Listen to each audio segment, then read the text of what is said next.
we're going to give our audience to start off with was supplied to us by two of our alert viewers who have photos of us that they have sent in for us. And there our audience sees, and here we see there's a photo sent to us from an alleged sighting. And I believe we have another picture there. Yes, and there we have another picture.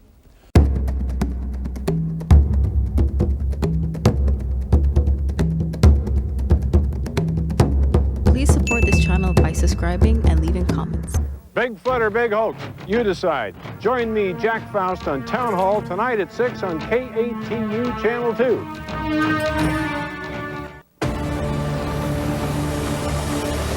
You believe?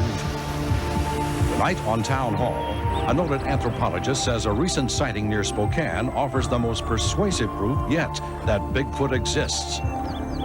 Watch as believers take on the skeptics who say Bigfoot is a big hoax. Searching for Bigfoot. Coming up next.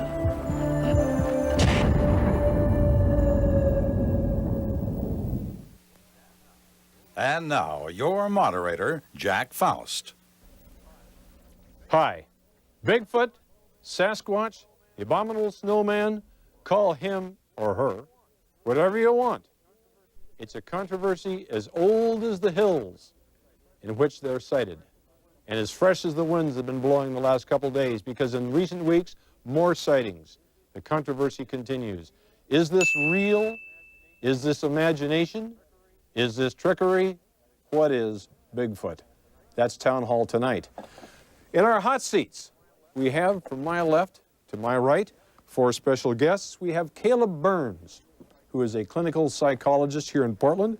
We have Mike Dennett, who is the president of what is called the Society for Sensible Explanations, a skeptic. These two gentlemen are skeptic.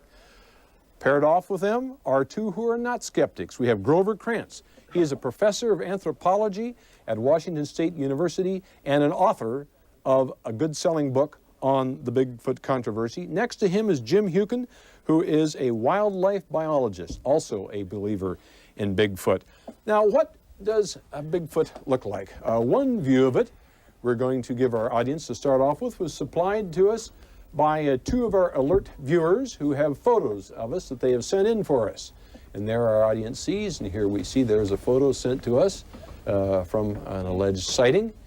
And I believe we have another picture there. Yes, and there we have another picture. Now, let's go from the photographs to the eyewitnesses. And I'm going to ask here, who here in this audience has seen Bigfoot? You, sir, identify yourself. My name's Gary Weiler. I was hunting elk in about 1982 with some family and some friends. It was whereabouts? Up and out of Milton Freewater area, the Blue Mountain Range. The Blue Mountains.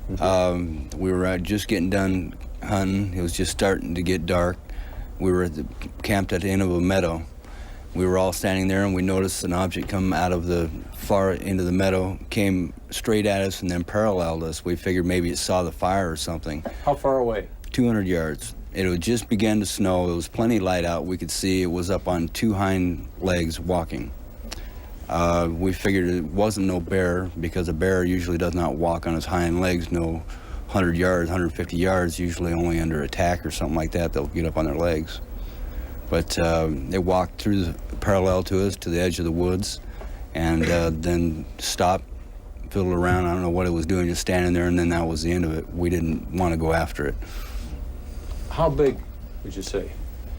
Well, to get an idea, at first, when we saw it come out, we thought it was an elk. An elk is a pretty massive animal, you know, and then when we realized it wasn't on four legs, it was up on two, we got a little more curious. We had scopes. We tried to see, you know, better.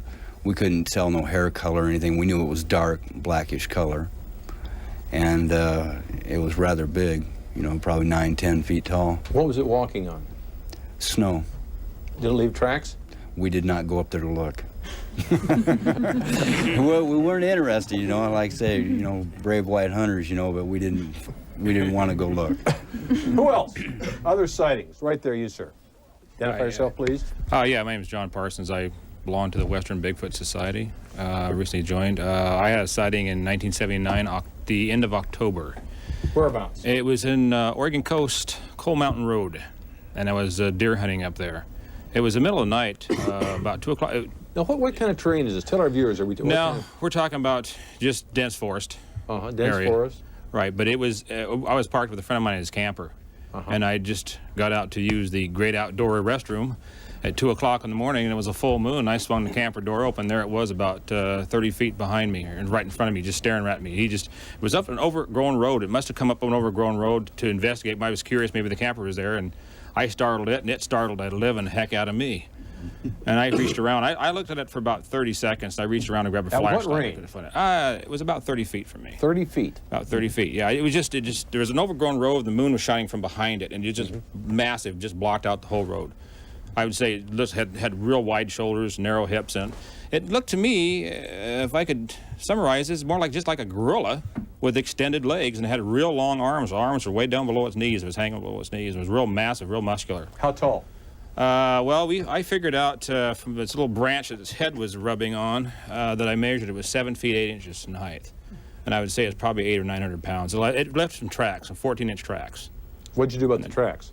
I didn't do anything with the tracks. I was out hunting, so I wasn't. Did you bring some back to take a look? No, at them? I didn't do anything. I had other hunters look at the tracks. Yes, I did have other hunters look at them, and the only explanation was look down, look at the tracks. Says, "Don't bother me. I've seen just hundreds of these tracks out here in this area," and they just kind of shrugged it off, never paid any attention to it at all. Let's put the tail on your story. Having met Bigfoot, how did you part company? Well, it took off. Basically, it trudged through the brush. It did a left-hand turn and thrashed through the brush and took off. Has anybody here seen, who might say here would feel, I have had a good close view in daylight? Is there somebody here who would say that? A good close view in the daylight? Would you introduce yourself, sir? I'm Ernest Fritz, and this took place in the very northwest corner of Montana, heavily wooded area for many miles. I was standing in a little open field on my way to go fishing at a favorite lake when suddenly a deer came rushing out of the woods and started into the open meadow, very frightened. About at that time, there was a terrible roaring and a scream that ended up a blood-curdling scream.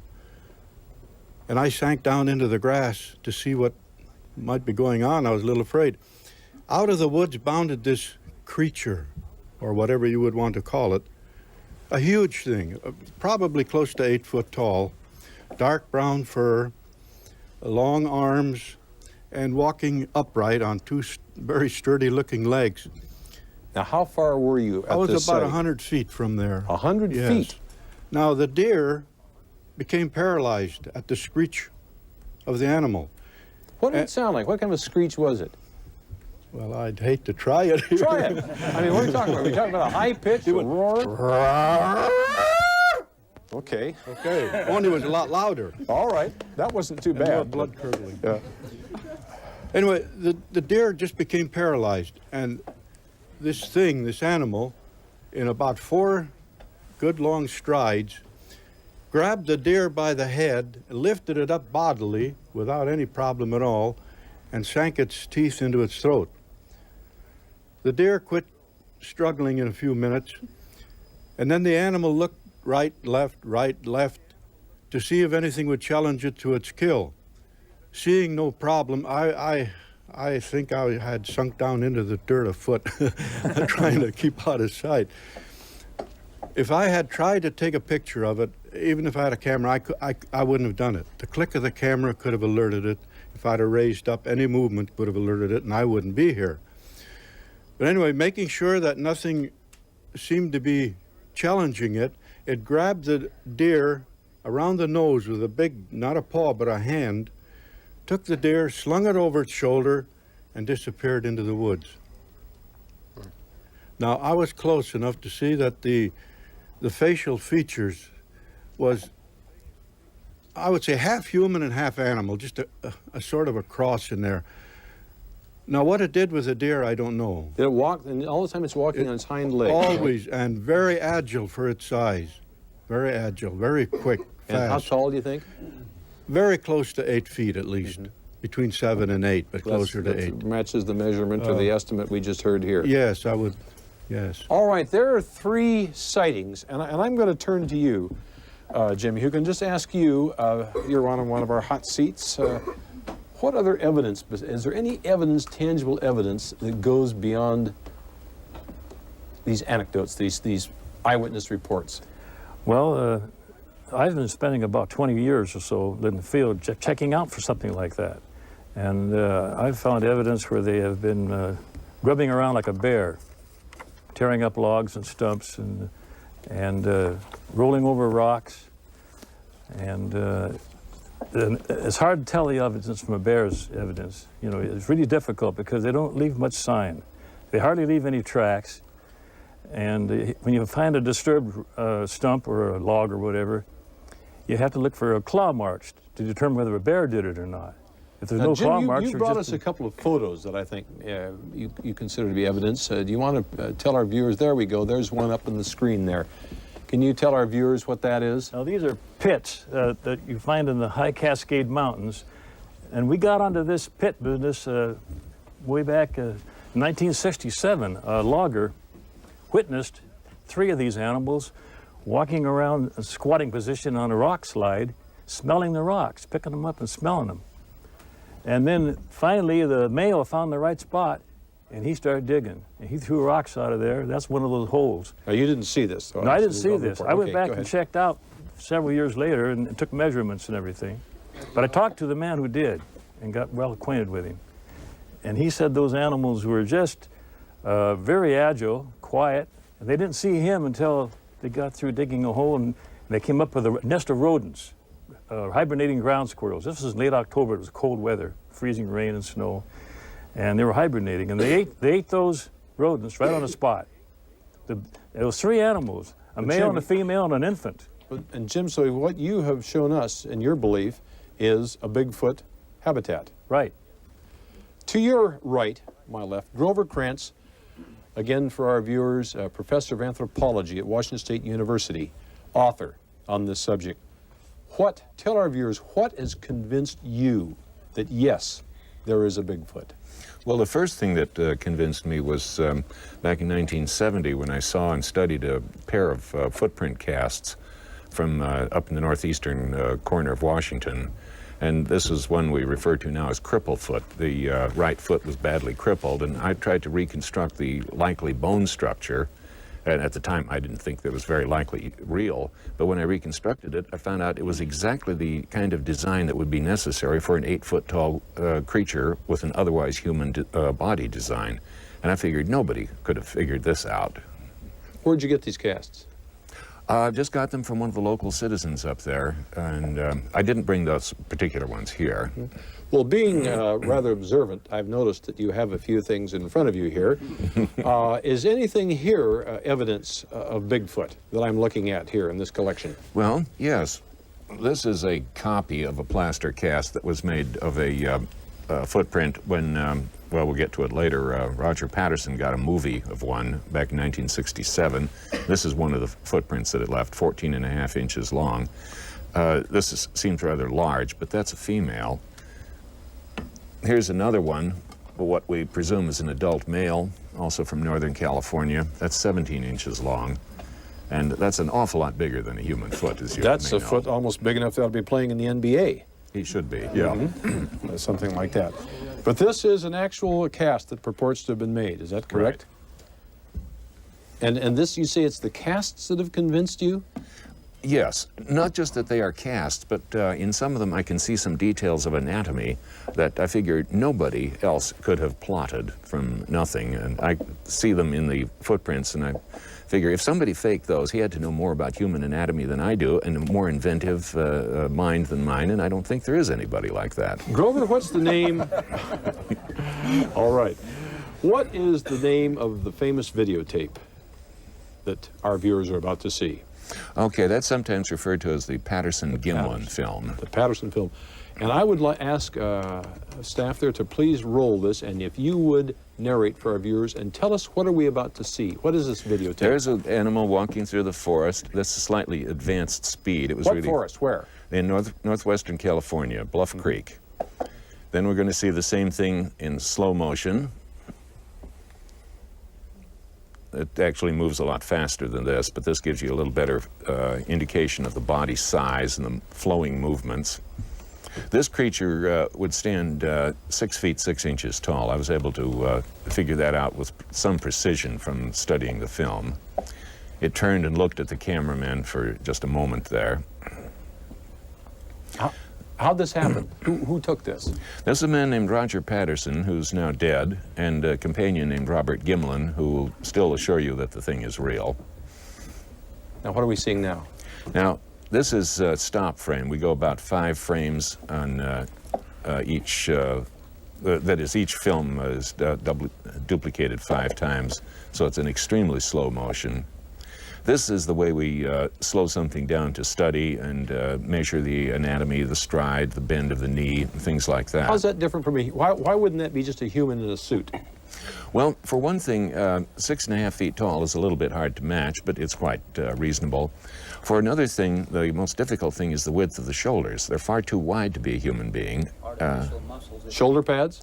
Well, shoulder pads will get the outside of the shoulders apart, but it can't get the width of the chest out to there. There's no way a human being would have arms that set that far apart. Okay, what else? That's it? That's it. All right, there we've heard. Now I'm going to turn to the other side of the aisle, to our skeptics. And I'm going to start with you, Caleb. Caleb Burns, clinical psychologist, eyewitness testimony, videotape, casts. What's to say that, no, there is no Bigfoot? I'm not sure that there's much to say that there is no Bigfoot, but it's important for the people, for the proponents, to realize that the ball is in their court. That is, if one advances extraordinary claims, one has got to come up with extraordinary proof for those Well, they would claims. say that. They say, look, we have eyewitnesses. Here's a gentleman who stood 100 feet away. They say we've got a videotape. They say we've got casts. They say, what else do you want? These are wonderful witnesses. I'm sure that they're very sincere in what they have seen. My youngster is going to be visited by Santa Claus in a while, and he too may be convinced by the evidence before his eyes. These are very nice bits of evidence as well, but these do not compel belief in me. These are not done under good observational conditions. The evidence brought forward is over many years, is hearsay in some cases, but the explanation this gentleman had for a bear may be correct, and at least it appeared to him to be a bear too, perhaps a bear with a sore foot or other descriptions of a bear. It's just that the evidence is not compelling. Extraordinary claims require extraordinary proof. I'm going to ask you, Mike Dennett, since you're with the Society of Sensible Explanations, what is a sensible explanation for all that you've heard? Well, of course, we've had a lot of data thrown out at us. We've had eyewitness testimony. Correct. Okay, let's just take that for just a moment. We have one of the things that we try to do in our group is to try to get data out to the general public, your viewers, about this type of thing. And some of this this testimony that we heard can be very compelling, but what we have to understand is that there is a lot of eyewitness testimony for extraordinary things. For example, Bigfoot is reported in the eastern part of the United States as often as it is in the western part. I'm talking about states like Michigan. And I'm not talking about 1 or 2 reports. I'm talking about hundreds of reports in a single year. I'm talking about New York, where there are Bigfoot sightings on Long Island, even Staten Island. And in Texas, there are Bigfoot reports. And then if we take other monsters, like the Loch Ness Monster, we find that there are many, many sightings of Loch Ness-type monsters in places like Lake Champlain, up here in British Columbia. So we have a lot of monster sightings. We even have sightings of dinosaurs in the Republic of the Congo. So we have a lot of eyewitness evidence that we get. What discounts that? Well, if we have all this data, and if in fact we have 1,000 Bigfoot in the Northwest, then there should be objective data that we can analyze. And now Grover's talked about some of his footprints. He has one underneath the table here, is a famous footprint from the Blue Mountains that he's convinced, I believe, indicates that this is evidence of Bigfoot. And so our group, and myself in particular, I looked into some of the evidence behind this particular set of footprints that were made in 1982 in the Blue Mountains. And one of the things I discovered early on is that the person who discovered these footprints had admitted to hoaxing Bigfoot prints previous to this. And then since then, that individual has been involved in producing evidence from sites that are obviously also hoaxed Bigfoot.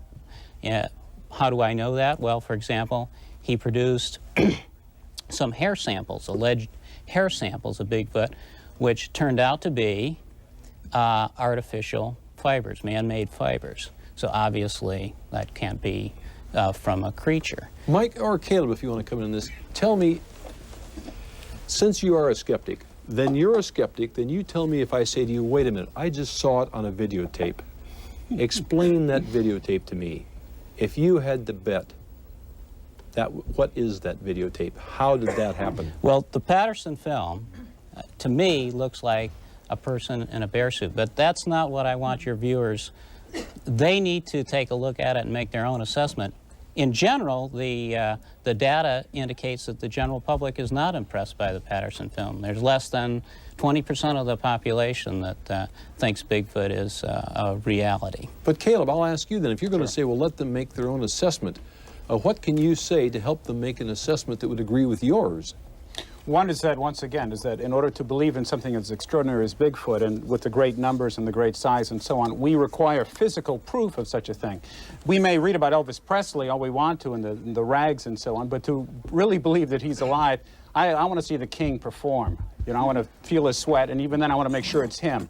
There is no Elvis Presley, as far as we know, that's walking around, although he's been cited many, many times.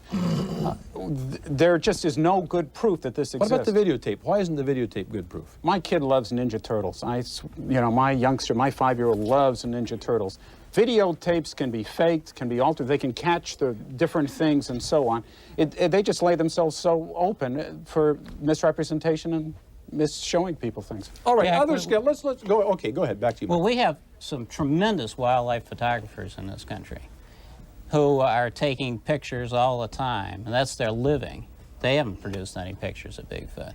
The only people that produce pictures of Bigfoot are believers. Skeptics. Any other skeptics? I mean, skeptics. You're a skeptic? Yes. Identify yourself, please. Lake Oswego High School teacher for many years. That's done a little bit of research, and I'm going to support the statement over here that you have to have repeatability. And I think the statement about the hair is a good example. What's repeatability mean? Repeatability in science, of course, means that you perform experiments that has to be repeatable. Scientists or other people have to see. There was a set of experiments that was done a number of years ago on paramecium, where if you play music to paramecium, they'll reproduce better, faster. That went out, of course, because it would never be, the evidence just wasn't there, wasn't repeatable. And I see in myself a lot of similarity to the Loch Ness Monster situation and UFOs in here. It just doesn't seem to ever get back to get any real physical substance that one can really deal with. Skeptic, another skeptic. I saw a hand. You, sir. Yeah, I'm Hal Weeks. I'm a biologist. And with increasing human use of remote areas, whether it's for logging, for mining, hunting, fishing, recreation, one would think that encounters would be more and more frequent. We don't seem to be seeing that. And with human use of those same ecosystems, one would think that that would be stressing the population of these creatures, whatever they may be, perhaps forcing them into closer contact with humans over time. Again, that doesn't seem to be happening. So, again, I go along with the line that there really has not yet been any compelling evidence. I'm hopeful, but I'm not convinced. All right, a question we'll throw out when we come back, and yes or no on Bigfoot, but what harm? Is there any harm in believing in Bigfoot? We'll deal with that question when we come back right after this.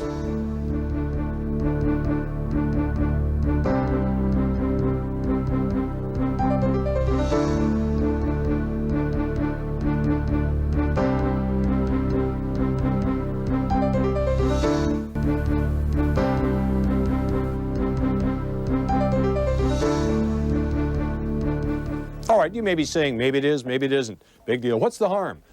So I'll put that to those here who are probably most eminently qualified to discuss that. Would you introduce yourself, please? I'm Elliot Weiner, psychologist here in Portland. Elliot, is there any harm in believing this? I really don't see what harm there is in believing it. I think unless you carry it to an extreme like almost anything. I mean, if you're using your kids' food money to go out on Bigfoot sightings, I think then you got to draw the line on it. But, you know, I think it's sort of that reasonable romantic side of life. that sort of, there's plenty of time to be a cynic, so I don't think there's any harm in sort of just allowing that possibility to exist. I'd much rather have people spend all their energy in believing and searching for Bigfoot than for the OCA, basically. Well, let's see now if we can draw a contrast here. Back to you, Caleb Burns. What do you say? Is there any harm in believing? Well, yes, I think there is some harm. I don't think anyone's going to kill themselves if they can't get a date with Bigfoot, for instance. But I do think that it can be harmful. It can be diverting for people. It can lead them astray. When Elliot says he'd rather, my good friend Elliot says that he would rather people look for Bigfoot rather than help with OCA and so on. People can get enmeshed in certain projects, and it can be so enrapturing, so captivating that they can, rather than simply spending their money, there are other problems with that too. You can be diverted from studies, from pursuits that one really should be involved in. You can learn illogical thinking as well too. A real problem. What do you mean you can learn illogical thinking as well? Okay, a real problem is that this world is an incredibly complex place right now. We have huge problems with, I'll just pick on a couple, AIDS, ozone layer, overpopulation. These are huge problems. They require clear thinking. They require data, logical reasoning. I don't think Elliot would say that there's much reason to believe in Bigfoot. He would say that it maybe isn't terribly harmful to believe in Bigfoot. But what I'm saying is that it is somewhat harmful, and that there's no good reason for it, and that if we encourage these sorts of beliefs, and unfortunately I consider them sort of a fringe belief in a way. But if we encourage illogical thinking, then we are ill-equipping our youngsters. And it's terrific that we have kids here tonight, young students here tonight. We're going to encourage them, I think, to think illogically with no good data. The world is too complicated, too dangerous a place now for that. Mr. Spock, wait a second. Whoa. you have to allow for the romance, for the faith, for what people want to put themselves in. You can't just say, that doesn't compute, it's not logical. We don't function like computers. And it's only when you get on overload do I agree that the concern is there. But I don't hear our friends across the aisle talking about, that they're spending all their money and they're out there doing a lot of illogical thinking. I trusted, I'll drive behind them on the freeway. I think they're probably right. Elliot, you spoke about evolution of thinking as a stage that people go through. And if it is, I think good. But I don't think that we want to encourage it as a stage that would hang up people in sort of illogical thinking. And I agree with you once again. As a belief goes, there are a lot worse beliefs than Bigfoot. I believe in the Easter Bunny and Santa Claus and so on to a certain extent. Come see me later. Okay, thank you. All right, to talk to you about that one. But I do want people to evolve through belief in Bigfoot into something else. I'm going to evolve from that into some questions others. Here's a gentleman here whose vocation puts him out there where his vocation might cross with an interest. Would you tell our viewers who you are? Well, I'm paid to be a skeptic, Jack. I'm Grant McComey. I'm with KATU Television right here, the outdoor reporter. I spend a great deal of time exploring the western outdoors. Okay, that's why I put it to you. You just said it, a great deal of time. Have you ever seen Bigfoot? No, sir, I have not. No, I have not. I've not heard him either. But there are people, and we've heard it tonight, who are very convinced that what they have seen and what they have heard exists. We've got one way in the back row. The gentleman back there, you, sir. You, sir, you not only saw Bigfoot, but you brought us something here to demonstrate what Bigfoot looks like. And if we could have this brought up here for our viewers, where are we? Oh, I see. It's a little tough to see right here in the dark. That's how it hides. What is that, sir, right back there? What? That's the way I approach him. This means no fight. That means no fight? Well, I'm going to definitely do that. That means no fight. You saw Bigfoot? You saw Bigfoot? 13 times. 13 times? 13 times. And what is that we're looking at? Who made that? That one I made after I saw one on the Quesnel River, and I was in a canoe going upriver, and she was standing on a riverbank looking me over. I pulled over within 20 feet of her and sat there and looked her over for 20 minutes. I had no camera. She made no move at me. I just pulled away and went on up the river. And so there's the model. Now, Brandon, we take this back to you. What do you say to that dimensions now? This gentleman has made 13 sightings, and you're in the woods all the time. You haven't made one. Aren't you paying attention? What's it? Sometimes you're so focused on catching that fish. Some people are just luckier than others when it comes to this. Over the last couple of weeks, I've been spending a lot of time talking with people who are skeptics, people who are very convinced in the reality. And it comes down to a lot of luck, I think. A lot of luck. And you haven't had the luck? I just haven't had it. No, I have not. There's more than contemporary sightings here. There's a tradition. You, sir, would you identify yourself? My name is Edmund. I'm Shoshone Bannock, and many tribes in the Northwest have had a history of legends about these hairy creatures. When white people first got here, the Bella Coola had stories of large ape-like creatures. They've been sighted by Indians, and we went up to 20 years ago. A friend of mine saw them, went up at Mount Hood. She was going to Warm Springs, and she had flat tire, and the creature came and shook the car and woke him up. They were cold. Lucky woke him, then they got the car going, luckily. My father saw tracks in 1949 on the north side of the Wisharam train bridge. And the people on the railroad told him not to tell anyone because they didn't want to cause a big uproar. But he saw actual footprints of Bigfoot. So it's ingrained in our storytelling and sightings. Mike Dennett, what do you say to the possibility that sometimes legend reflects truth? Oh, there's probably a lot of truth to that, but it's interpreting the legend is very difficult. And if you've already believed that there's a Bigfoot there, you can take, I would think, any tribe that has a good oral history and find a legend of Bigfoot in there, or of a river monster. We also have a history here, though, of European settlement of this area, and of course eastern the United States too. And we find virtually no history to Bigfoot before 1920 or 1930. And that certainly is unlikely if there is a physical creature out there. But if, as we would suggest, Bigfoot is a manifestation of the human characteristic to produce monsters, that it is likely that Bigfoot would be found throughout the United States and throughout a particular period in history. Yes, sir. There. Jack. I'm Warren Haig. I'm a believer. I just have a question for the skeptic. If we are to believe that there is some harm to believing, and also that we have to have absolute evidence at all times to believe, then that's like saying we're wasting our money on the space program because we are not out there. All we have is videotape of the golf ball being hit on the moon. All we have is videotape of the various probes going out. We are not out there. So are we saying that we're wasting our time and our money and believing falsely in our space program? The space program works. It's a wonderful adventure, and it has had many payoffs. Even for Oregon now, we have a computer industry based on what came out of the early transistor technology. We haven't seen any aliens, I suppose. Legend to science. Go ahead. Would you identify yourself? Carlos Posito. I think I've been involved with Bigfoot for about 30 years, and I've had sighting experience. I got a call from, and for you who are, need to know titles, this guy is a doctorate in forestry and then a geologist friend. They found a nest down in southwestern Oregon. How did they find a nest? Well, these guys are trained a little bit later in life, and they have a sense that these things are possible. They've also heard the stories. I was called, Krantz was called. I asked them not to have Krantz come and to examine it because he may take it with a gun. And I got down to the sighting area, and we examined the sighting area.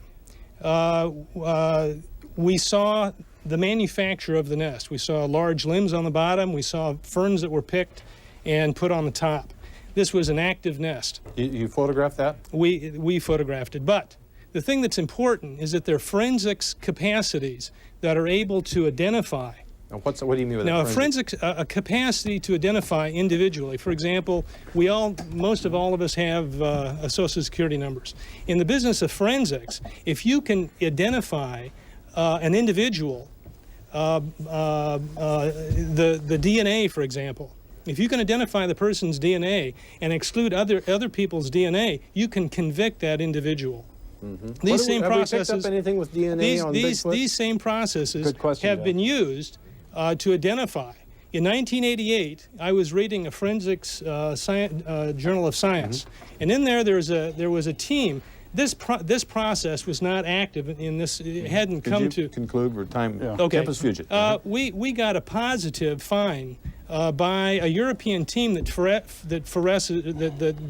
the keratines, that electrically phoreses the keratines. We got a primate out of that, non-human primate. Caleb? You know, there's the old story about the Greek fellow who was bragging to his friend. He said, when I was on roads, I jumped 15 feet. And he said, boy, I was a really good jumper. And he kept saying about how he could jump on roads. And his friend finally said, this is roads. Let's see how far one can jump here. One of the things about a nice controlled study, replicable study, as this gentleman says, and teachers are my heroes, especially science teachers, that this gentleman says is that it's got to be replicable. We have to find it repeating itself under controlled conditions and under conditions that a skeptic or non-believer can see. You're not reading the material available. Excuse me, he's got, then what to you would be convincing? What to you would be? You said there's got to be more convincing evidence. What would that amount to? Well, one of the things that I believe in are dinosaurs. And my youngster, once again, is crazy about dinosaurs. There's a lot of evidence for dinosaurs, just to pick on fossil plants and a lot of animals, plants, and other organisms have come here before. There's an exciting discovery now, or about 5 years ago, 8 years ago, the bottom of the ocean floor with plants that are living somewhere where no one had thought they would live before. There's volcanic vents, just marvelous things. I would want real live sightings if you're looking at the range of evidence under controlled conditions. What are controlled conditions? Controlled conditions would be replicable conditions, clear sightings, evidence that could not be changed, altered, duped, and so on.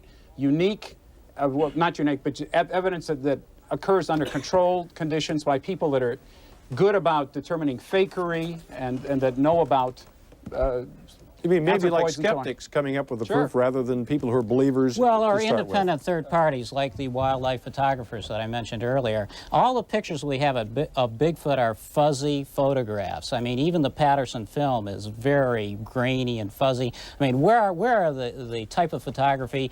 If you had a picture that we've seen here tonight, if you were going to show that on National Geographic, I mean, they'd laugh you off of their program. I mean, they have to have quality photographs of Bengal tigers or whatever else they're doing a show on. That's what we need. But if the Bigfoot is really out there, Jack, where's the roadkill? I mean, every other creature gets hit by cars, and most of the sightings are along roads. Grover, back to you. Grover, I have just a quick question for you before we get out of here. Grover, from your viewpoint, how are we ever going to resolve this controversy? I'll give you the same answer that every biologist will give me, and I will agree with you people here. You need a body. What does that mean? A dead body or skeletal material. Nothing else is completely convincing. Are you saying then telling the people out in the woods shoot to kill? If you can't find a dead one on its own, yes. And that's shoot to kill. That's an irresponsible position. Shoot to kill is his advice to resolve the controversy. Is that good sense? We'll find out when we come back right after this.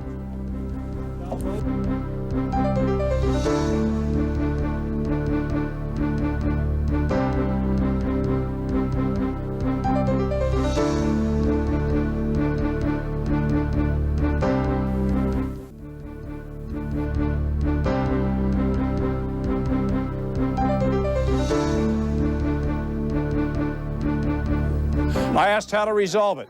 One of the believers says we need a body.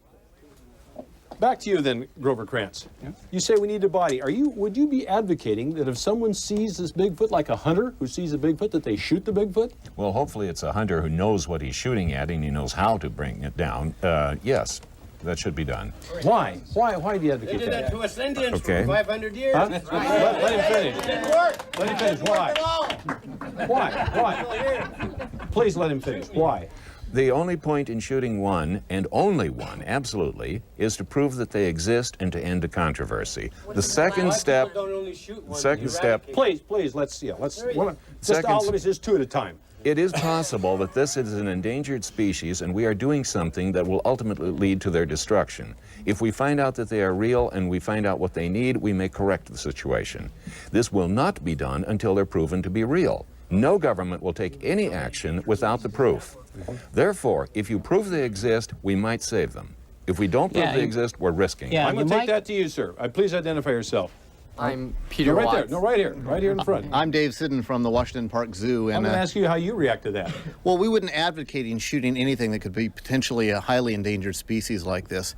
If there is a genetically viable population out there, there'd have to be a population of somewhere near 1,000. to sustain good DNA or good genetic makeup here in the Pacific Northwest. So we would think that advocating shooting that you're setting up for people hiking in the woods to get blown away or anything else. And then if there is the genetic makeup out there, it may be critical that every individual is saved. So we would be very apprehensive about anybody shooting a Tasmanian tiger or the California condor or any of those animals. We could potentially wipe out the species. Right behind you. Yeah, I saw a film today called Legend of Bigfoot, and they shot the Bigfoot twice in this film, and it got up and ran up a hill. So, you know, if you shoot it, it's not going to stay down, I don't think. That's bulletproof. All right, you, sir. Bill Merrill from Tigard, and I'm going to say something that is different from anything else in this room, okay? We will not find evidence, it is my belief, of Bigfoot, although we will see Bigfoot from time to time.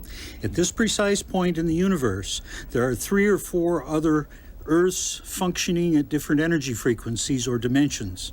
Bigfoot lives in one of those dimensions. It is a nonviolent form of life. It eats plant food, but it does have enemies. Several of the enemies are quite larger than Bigfoot, and then there's little packs like wild dogs. When Bigfoot encounters them, Bigfoot has the capability of changing the energy frequency of its body form. Sometimes, it's like having a rheostat here and dialing. Sometimes he ends up here on planet Earth. And he's here, stabilizes for a short period of time, and then what occurs is he dials himself back and goes back to his other frequency. This is an explanation of why everybody says they see him, but these people over here are saying they never. There is no evidence. Skeptics on the wrong frequency. Young man, there.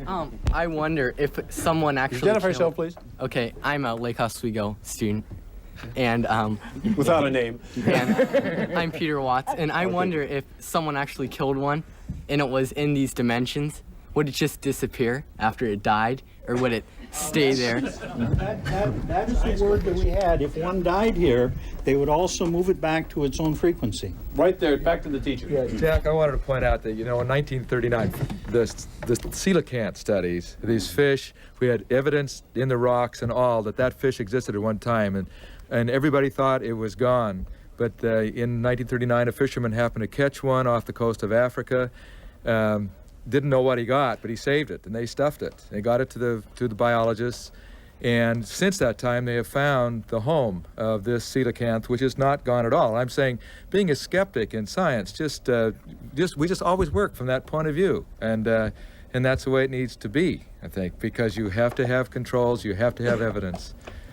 Time running down. When we come back, we'll put the heat on the hot seats. Right after this.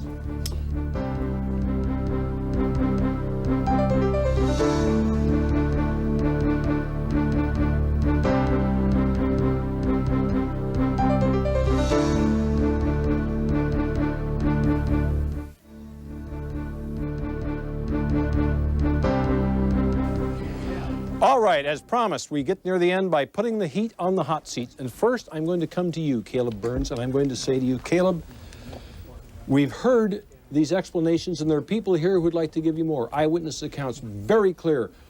How can you explain that? We've heard direct observation. How can you tell our viewers to disbelieve that? The appropriate response for science, and this gentleman said it absolutely correctly, is one of disbelief, skepticism, until a proof has been proven beyond a reasonable doubt to the point where we know it's true. The scientific approach is to disbelieve. Once again, the people... Well, why should the common person after viewing this, why should they disbelieve what they've heard tonight from purported eyewitness accounts? Why should they disbelieve Let's say I have a cure for you. Let's say you have some dread malady, and I say, in this bottle is a medicine that is really going to help you. And you say, no, I don't believe you. And you say, well, yes, take my word for it. If you use this medicine, you're going to be cured of some terrible disease. Shouldn't you say, where is your proof for that? I want to see the documentation. Don't we ask people to ask for that documentation? There's clear labeling of produce in stores and so on. And we are assured that indeed the ingredients on the package match what's inside the package. Grover, the question for you in the hot seat is this. Cameras all over the world, sightings all over the world. A dam breaks in remote Idaho, clear pictures of it. A plane falls in the sky in San Diego, clear pictures. Why haven't we yet seen the really clear pictures? Why shouldn't there be maybe a couple of dozen clear pictures as clear as the sightings that have been reported? The animal's nocturnal, it's very rare, Most people who see it are so stunned they don't know what to do. Very few people have the presence of mind to use a camera, even if they've got it. And even if they did get good, clear pictures, the scientific world would still not believe it. All right, want more information out there on Bigfoot? We'll tell you how you can get some more information and participate in this controversy when we come back right after this.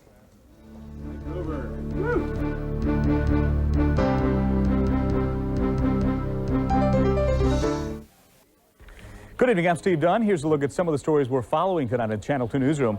We'll get reaction from Washington, D.C. regarding allegations facing Senator Bob Packwood. He's accused of making unwanted sexual advances towards several women during his 24-year career. We'll have a full report tonight. We'll also hear from Washington's Patty Murray, one of Capitol Hill's newest female senators, regarding the Packwood allegations. And Blazer Piston highlights from the Coliseum. All today's news, sports, and weather at 11 o'clock. All right, I have about 1 minute here, which I'm going to divide up 30 seconds to a believer who hasn't spoken. Here's it, 30 seconds. Believer hasn't spoken. Right there, you, sir. You got 30 seconds. My name Fire is Chuck away. Blaurock, and I live in Portland. And I believe one time when I was in about 85, I was in the Hoh Rainforest, which is like an enchanted forest. And I was by myself in a tent, and two of my friends had left for a night walk. And while I was there, I heard these footsteps, and I thought they were coming back. And it leaned against the tent and felt me. My body. Then it walked around to the front. You saw it? And it was so dark, but I just knew it was there. How tall?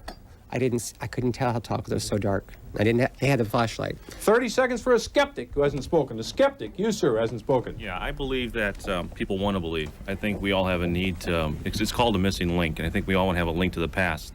I definitely deplore people don't go out and shoot it, because maybe something that did exist, and we'd probably destroyed more species than exist now on the face of the earth from such activity. As far as finding DNA, things like that, people keep coyotes and wolves and chimpanzees, and something like that could have gotten away, and they found some primate DNA. You do need hard evidence, but you don't go out there blowing away the woods. Continuing investigation here, Grant McComey. Tell us what you have planned here for more information. Well, as I mentioned to you earlier, I spent a couple of weeks looking at this issue, and what we've come up with are a couple of stories Monday and Tuesday during our 11 o'clock news, where we try to maybe separate some of the fact from fantasy, discern some of the legend, folklore, some of the basis perhaps, and take a look at this very important question that obviously stirs up an awful lot of heat. And what do you think? What do you think the viewers are going to conclude when they see that? I'll tell you what I'm beginning to conclude. There are possibilities. There are always possibilities. All right, let's go right there. Give the tail, you want to go? Right there, ma'am. One thing hasn't been No, brought ma'am, out. right there. Oh, go ahead. Go ahead, fire away. Thank you. I'm Darla Gillespie, and I live in Portland. I am a firm believer in the Bigfoot, and I may have had an experience with him. I knew spotted him, but maybe I had an experience with him through his smell. But I would never disclose where I saw him. I would never do that because I want to live freely and protected and without harm. Skeptic, 30 seconds, young man. My name's George Chisholm. I'm a student at Lake Oswego High School. I think it's pretty sad what these people think. I mean, it's like, it goes back to this childhood fantasy. I read comic books, I read Superman, but there comes a point where you just really have to grow up and you have to say, what does science say? What is proven evidence is there? And then how much of this am I bringing out of my own mind, out of my own desire to create something? Well, there we go. Once again, we see sometimes what we have here, eyewitness reports, science, the debate goes back and forth. Where does it end up? I think there's maybe just one thing tonight that the people would agree on, and that is this, although maybe you'd call it a bit of a tentative agreement, and that is whether you believe or whether you don't, there's no great harm in it, as long as you don't get too carried away with it so that you don't do other things in your life. Thank you for tuning into Town Hall, and good night. Meet your favorite columnists, including Dave Barry, Margie Brule, and Jonathan Nicholas, next week on Town Hall.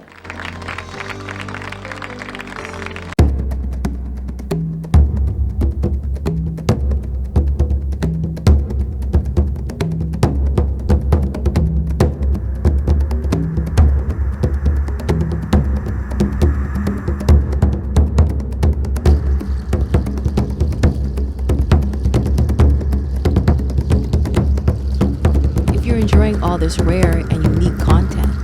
Please show your support by subscribing and leaving comments.